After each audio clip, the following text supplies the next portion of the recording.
When you talk about high cost of litigation, I'll give you an example, of course, without mentioning any names. Yes. I had a case where after 8 years together, these two professionals decided to have a child. They had a child. Fast forward 5 years later, so now they're together 13 years with a 5-year-old. Okay.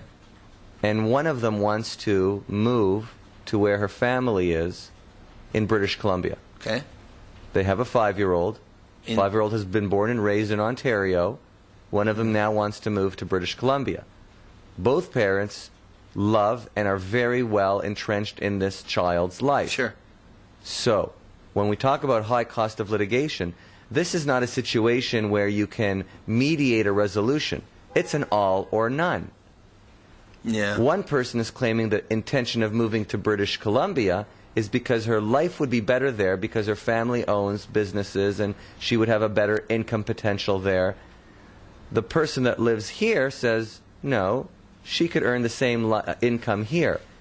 So $50,000, $75,000, $200,000 later, they are, in legal fees that is, Wow.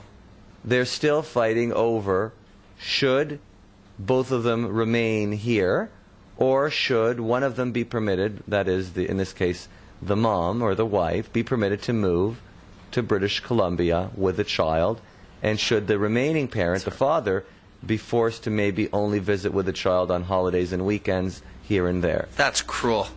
It's a cruel move. Like, I mean, just the fact the kid is uprooted, and you know, and If. that's If. And the only and way who this are you happens, acting? Who do you act? I did act for father.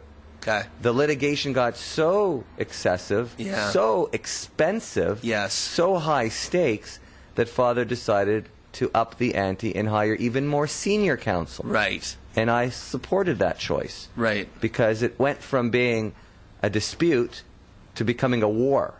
Right. And all stops were pulled, and people are going to wage a war against each other. I could see that. I could see basically fighting to see your kid from once a year to from every day to once a year. That'd be a huge war. Well, it wouldn't be once a year. It would probably, worst case scenario, would probably be holidays, weekends, once a month. Yeah, I but hear you know, when you've got a 5-year-old, for those viewers that have children, yes, I've got a 5-year-old. Nothing. You can't trade away 1 hour, 1 minute, 1 week in a child's life to become a parent who only sees the child, say, once a month and maybe through Skype or through email or through a phone call. It's horrible. That's gut-wrenching. So when we talk about the high cost of litigation, that's an example. Yeah.